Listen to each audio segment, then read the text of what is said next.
Selamat datang di channel YouTube Nafisa Alwi Desain Grafik. Allahu Allahu Allahu Allah Allahu Allahu Allahu Allah Allahu Allahu Allahu Allah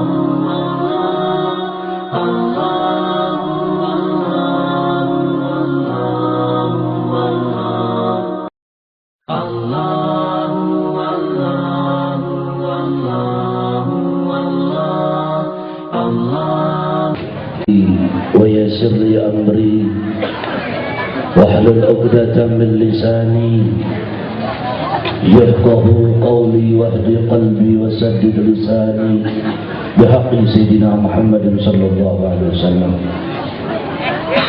اللهم صل وسلم وبارك وكرم وعظم على سيدنا محمد مفتاح باب رحمة الله عدد ما في علم الله. صلاة وسلاما دائمين بدوام ملك الله وعلى آله وصحبه ومن والاه. لا حول ولا قوة إلا بالله. أما بعد. حبايبنا الكرام، أنا cucu baginda Rasulullah sallallahu alaihi wasallam, keluarga besar Sayyidul Wujud Muhammad sallallahu alaihi wasallam, Habibana al-Mahbub Habib Muhammad al-Hizbul Umar al-Sadaq, akhina al-Karim al-Da'i Allah al-Habib Hashim Ibn al-Habib Ali al-Atas al-Habib Zaki al-Idrus dan para habaib yang lain. Semoga beliau selalu memberikan ridha Allah subhanahu wa ta'ala. Para kiai, asatidah, al-hurrah min Nabi Mustafa sallallahu alaihi wasallam, pewaris daripada ajaran baginda Rasulullah sallallahu alaihi wasallam. Semoga beliau diberikan panjang umur dalam keadaan sehat wal afiyah. Keluarga besar Majlis Ta'lim As-Saqafiyah, aparat pemerintah yang saya hormati, hadirin hadirat, hadani Allah wa iyyakum, Allahumma amin ya rabbal alamin. Alhamdulillah, malam ini Allah menakdirkan kita memuji Nabi Muhammad sallallahu alaihi wasallam, bersalawat kepada baginda Rasulullah sallallahu alaihi wasallam. Semoga dan pastinya majlis semacam ini akan menyenangkan hati baginda Rasulullah sallallahu alaihi wasallam, dan semoga majlis ini akan mengenalkan kita dengan sosok manusia yang maha mulia, sosok manusia yang tanpa cacat, sosok manusia yang merupakan suri tauladan kita, baginda agung Nabi Muhammad sallallahu alaihi wasallam. Semoga ibu-ibu bisa mengikuti jejak daripada perempuan-perempuan yang selalu mengikuti ajaran baginda Rasulullah sallallahu alaihi wasallam. Tadi dari wakil pemerintah mengatakan bahwasanya negara kita lagi dalam keadaan genting menghadapi ISIS. Mohon maaf, seribu maaf, ajaran keturunan Nabi Muhammad sallallahu alaihi wasallam, majlis-majlis cucu-cucu Rasulullah sallallahu alaihi wasallam tidak mengenalkan akan ajaran semacam itu.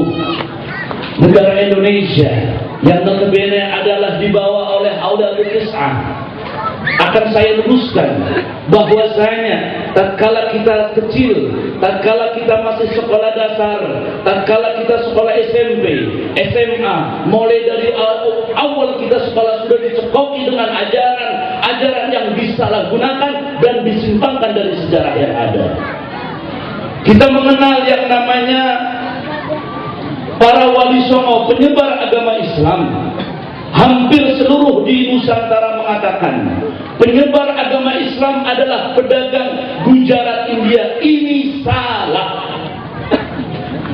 Habibana Sultan Da'wah Al-Habib Salim bin Abdullah bin Umar Al-Syadiri, beliau mengatakan bahwasanya dan seluruh ulama ahli baitin Nabi Muhammad sallallahu alaihi wasallam, dan semoga para kiai-kiai dan ustaz-ustaznya meluruskan ajaran yang benar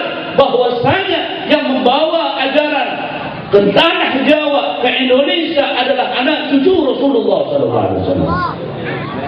Yakni al-ma'ruf bi awladul kisah Wali Songo.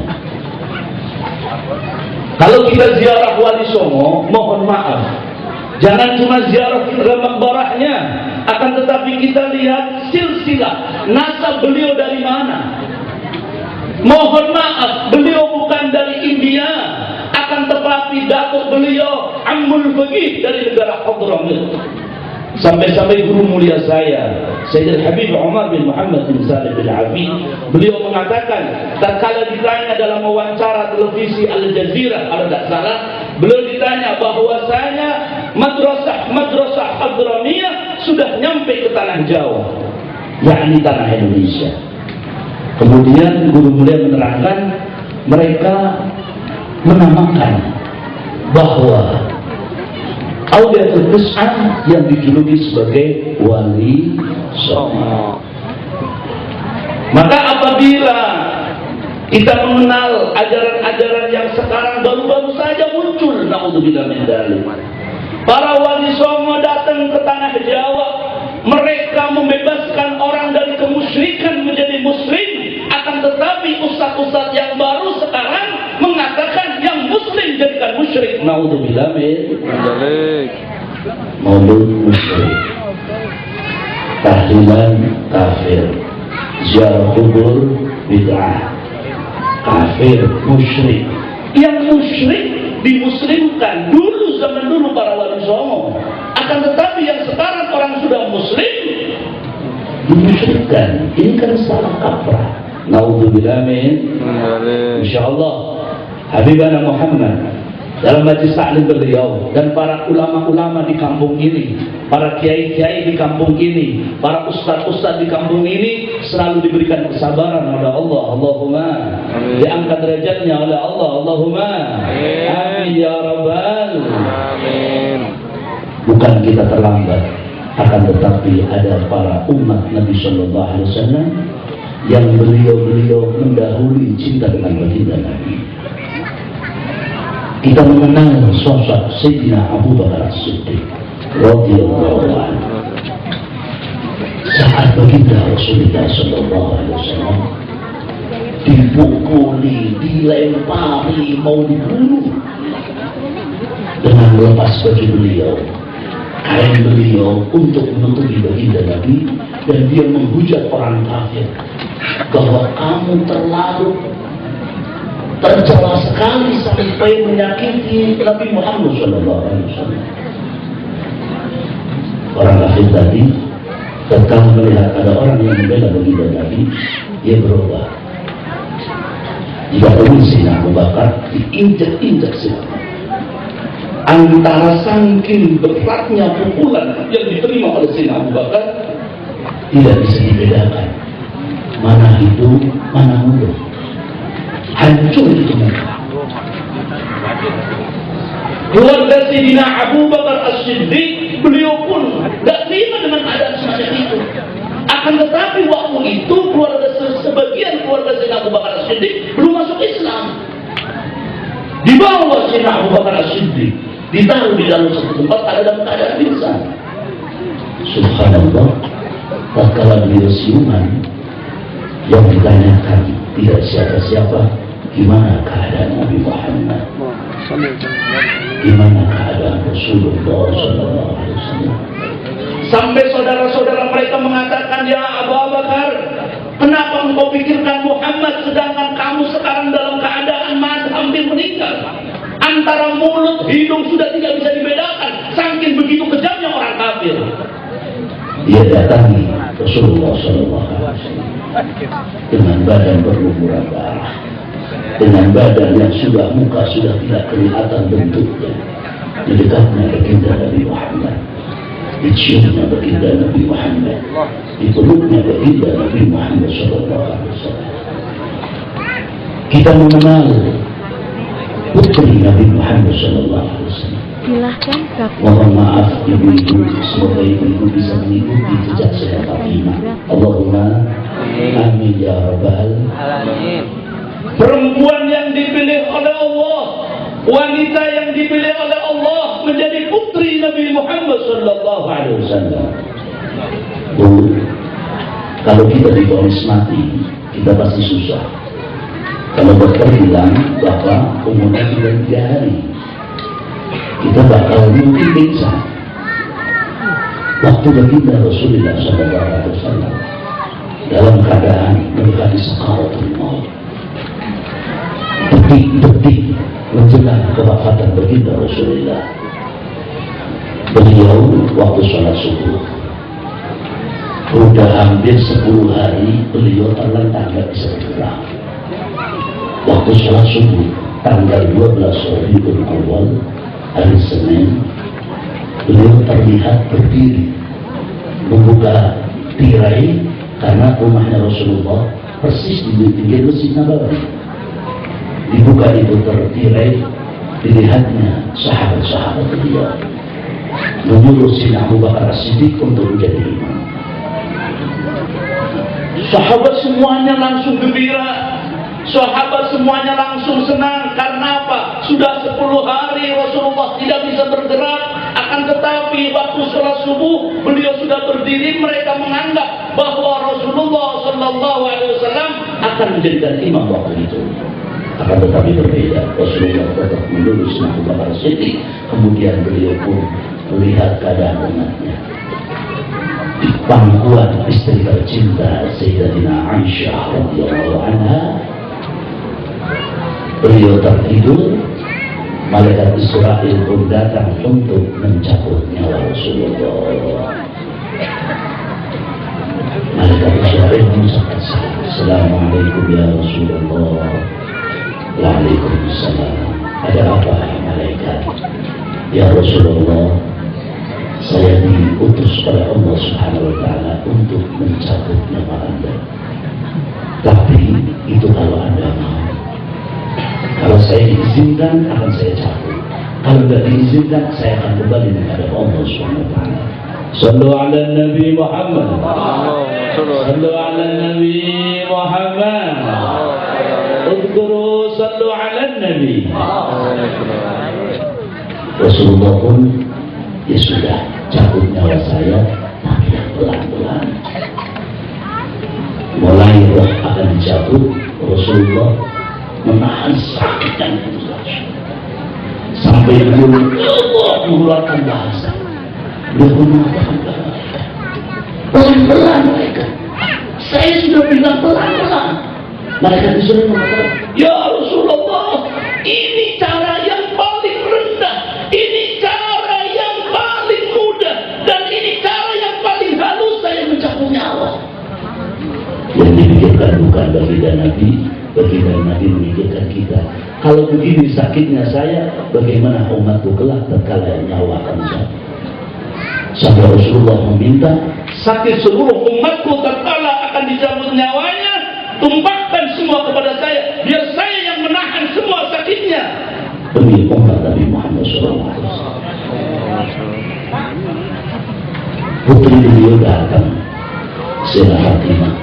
Ibu Sayyidah Fatimah niku datang kepada Rasulullah. Beliau pun dalam keadaan sakit, nangis terseduh-seduh melihat ayahandanya sudah menghadapi sakaratul maut. Melihatnya ayahandanya mukanya sudah pucat. Beliau pun menangis. Akan tetapi kemudian Sayyidah Fatimah dipanggil, ya Fatimah, dekatkan. Telinganya dekatkan, akan dibisikkan oleh baginda Nabi Muhammad. Baginda Nabi mengatakan, ya Fatimah, kamu tidak usah sedih. Di antara keluargaku yang akan meninggal pertama setelah aku adalah engkau. Mohon maaf, Sayyidah Fatimah divonis mati oleh ayahandanya. Divonis bahwasanya setelah meninggalnya Rasulullah sallallahu alaihi wasallam, tidak lama putri tercintanya pun akan dicabut nyawanya. Beliau bukan malah sedih, beliau bukan malah pingsan, bahkan beliau seakan-akan akan tertawa terbahak-bahak. Karena apa? Saking senangnya Sayyidah Fatimah Zahra. Wa fi riwayah 3 bulan setelah kemangkatannya Rasulullah sallallahu alaihi wasallam, Sayyidah Fatimah pun dicabut nyawanya oleh Allah. Satu saat ibu, Sayyidah Fatimah lagi berdua sama seorang sahabiah, melihat ada orang meninggal. Mohon maaf, dulu kalau meninggal itu gak pakai keranda, tapi digotong. Jadi langsung ditahan begini, jenazahnya, mayitnya dipegang kayak kita gotong kayu, dipegang langsung. Sayyidah Fatimah bilang, beliau menangis, ya Allah, ya Allah. Sayyidah pimpinan mereka mengatakan, ya Fatimah, ada apa, kenapa kau menangis? Saya membayangkan bagaimana kalau saya meninggal, badan saya akan dipegang-pegang semacam itu. Kemudian satu sahabat ini mengatakan, ya Sayyidah Fatimah, di negara sebelah ada satu cara, kalau meninggal itu ditaruh di atas keranda, tidak digotong. Saya wasiat, saya pengen semacam itu. Semua ada Nabi Muhammad. Ada yang sudah menyiapkan kain kafan untuk meninggal.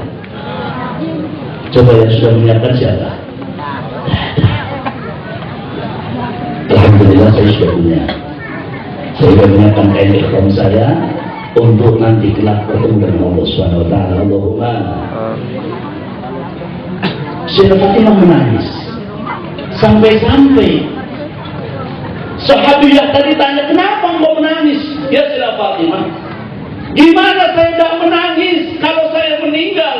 Seluruh tubuh, lekuk tubuh saya akan dilihat oleh orang-orang yang tidak diridhoi oleh Allah. Tubuh saya akan dilihatnya. Padahal nanti tatkala fi ayyamil mahsyar, Sayyidah Fatimah akan melewati di hadapan umat seluruh dunia mendarat Nabi Allah Adam. Ada malaikat mengatakan, waddu basairakum warfa'u ru'usakum fa inna Fatimah binta Rasulillah dakhalatil jannah. Ada suara mengatakan, pejamkan mata kalian, tunduklah kepala kalian, karena di hadapan kalian putri Rasulullah akan masuk surganya Allah. Sayyidah Fatimah tatkala beliau sudah meninggal pun beliau tidak rela lekuk tubuhnya dilihat oleh orang yang bukan mahramnya. Sampai mohon maaf, sejarah perlu diluruskan bagaimana Sayyidah Fatimah meminta kepada ahli bait Rasulullah sallallahu alaihi wasallam untuk dimakamkan jam 1 malam, tidak mengabarkan kepada kubar sahabat, tidak mengabarkan kepada Abu Bakar, tidak mengabarkan kepada Sayyidina Umar, tidak mengabarkan ke Sayyidina Utsman. Bukan berarti ada permusuhan antara ahli bait Nabi sallallahu alaihi wasallam dengan sahabat Rasulullah. Akan tetapi Sayyidah Fatimah tidak mau lekuk tubuhnya dilihat orang yang bukan mahramnya. Mohon maaf ibu-ibu, sekarang banyak orang pakai jilbab, akan tetapi bawahnya Masya Allah. Atasnya pakai jilbab, bajunya Masya Allah yang tidak diridhoi oleh Allah. Sampai Habib Salim mengatakan, sekarang banyak orang sholat tapi kencing, banyak orang wudhu tapi kencing. Ini kemarin saya dapatkan dari satu ustaz. Kenapa? Ini pun dikatakan dari Habib Salim Masyadiri. Kenapa dikatakan semacam itu? Orang yang sholat tetapi kencing. Kenapa semacam berarti sholatnya tidak diterima? Siapa mereka? Mohon maaf anak muda, apabila kita punya HP, di dalamnya ada gambar-gambar yang tidak diridhoi oleh Allah, kita seperti sholat tapi dalam keadaan kencing. Na'udzubillah min. Makanya kita minta kepada Allah Subhanahu wa taala, semoga kumpulnya kita menyenangkan hati Nabi Muhammad. Apabila sudah menyenangkan hati Nabi sallallahu alaihi wasallam, siapapun dia pasti akan mendapatkan ridha Allah Subhanahu wa taala. Satu saat tatkala Sayyidah Fatimah radhiyallahu an, beliau masih kecil. Mohon maaf, sangat kecil, masih kecil, umur 6 tahun, 7 tahun, masih sangat kecil. Subhanallah, ada orang kafir Quraisy begitu bencinya kepada Sayyidah Fatimah. Tempelengnya kepada Sayyidah Fatimah. Ibu, putri Nabi Muhammad ditempeleng oleh orang kafir. Putri Nabi Muhammad ditempeleng orang yang tidak cinta dengan Nabi Muhammad sallallahu alaihi wasallam. Tidak ada tempat yang untuk mengadu kecuali ayahandanya, yakni baginda agung Nabi Muhammad. Datang kepada ayahanda beliau mengabarkan bahwa beliau dari situ. Mana? Rasulullah Shallallahu Alaihi Wasallam tidak serta mengatakan hancurkan orang tersebut, matikan orang tersebut, tidak. Akan tetapi Nabi Muhammad memerintahkan Sayyidah Fatimah datang kepada Abu Sufyan.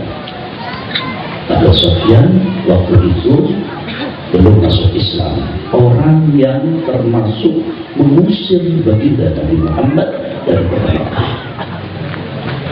Laporkan, ya Abu Sufyan, saya ditempeleng oleh Abu Jahal.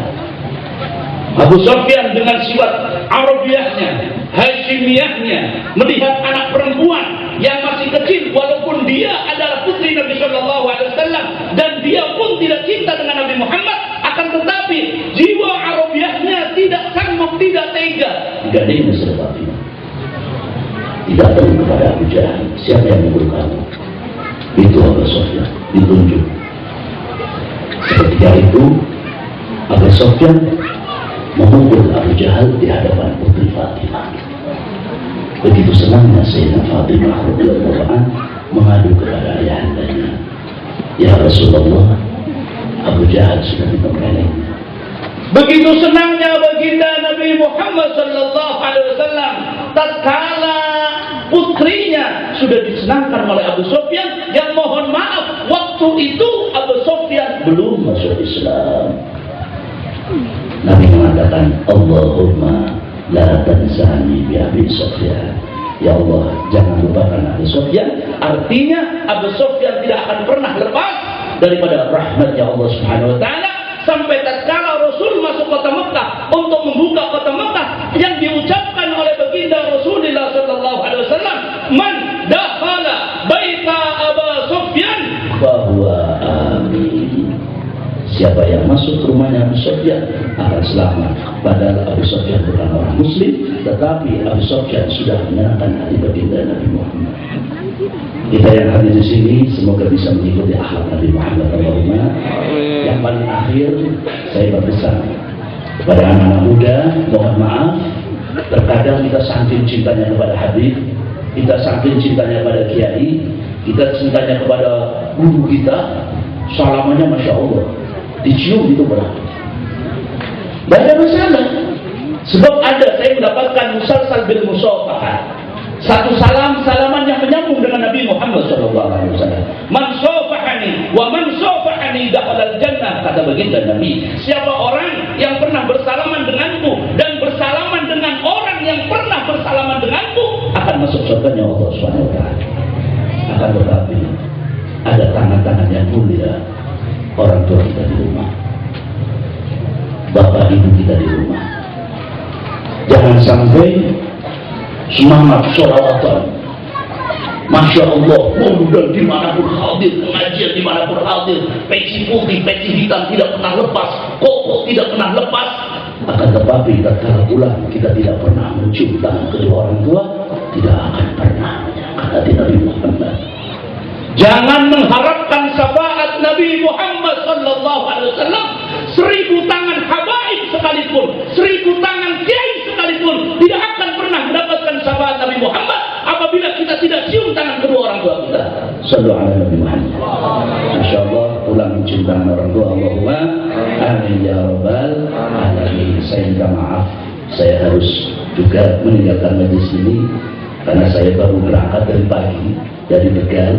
Tadi berangkat ke daerah Tanjung Priok, baru nyampe tadi pada Qoblan Maghrib, pas dekat badan Maghrib saya baru nyampe di Akadanda Akhil Habib Hashim, yang insya Allah besok malam beliau juga akan mengadakan Maulid Nabi Muhammad SAW, memimpin Majlis Ta'lim Asy-Syafa di daerah Cibitung. Semoga diberikan kelancaran oleh Allah. Amin. Saya minta maaf lebih pada Habaib Habib Muhammad Habib Zaki. Saya juga minta maaf apabila omongan saya kurang pas. Mohon maaf ibu ya, apabila omongan saya mungkin terlalu keras atau tidak pas, saya mohon maaf. Yang paling penting, wal asri innal insana lafi khusr illa alladziina aamanu وعملوا الصالحات وتواصوا بالحق وتواصوا بالصبر ربنا انفعنا بما علمتنا ربي علمنا الذي ينفعنا ربي فقهنا وفقه أهلنا وقرابة لنا في ديننا ما للكذب أنثى والذكر ربنا واصلح لنا كل الشؤون وأقر بالرضا منك العيون واقضي عنا ربنا كل الديون اللهم اهدنا بهداك واجعلنا ممن يسارع برضا ولا تولنا وليا سواك ولا تجعلنا ممن خالف أمرك وعصاك. Yang paling akhir saya mendapatkan wasiat dari guru mulia Sayyidina Habib Omar, kalau bisa dalam Jumatil Akhir ini kita membaca dalam 1 bulan, membaca Rabbana zalamna anfusana fa in lam taghfir lana wa tarhamna lanakunanna minal khasirin. Paling enggak 3.000 satu hari 100 insyaallah kelar. Allahumma amin ya rabbal alamin. Hadza minni wallahu muwaffiq ila aqwamit thariq. Wassalamu alaikum warahmatullahi wabarakatuh. Waalaikumsalam. Waalaikumsalam. Waalaikumsalam.